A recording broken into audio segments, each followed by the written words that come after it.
الحكايه عماله بتسوق يا بونا، وانا تعبت وما بقتش قادره استحمل. مش ممكن يكون هو ده نصر اللي انا اتجوزته.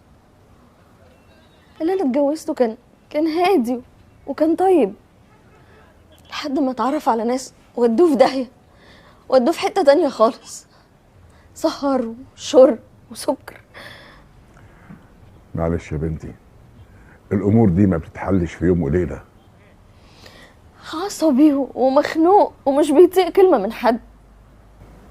معلش، احنا نصلي ونحط اسمه على المسبح وربنا يدبر الحال. هتتحل ازاي؟ ده من ساعه ما مشي وانا ما اعرفش عنه اي حاجه، اختفى ومحدش عارف يوصله، ولا حد عارف له طريق جر. ده صحيح. والمشكله انه من ساعه ما مشي قال لي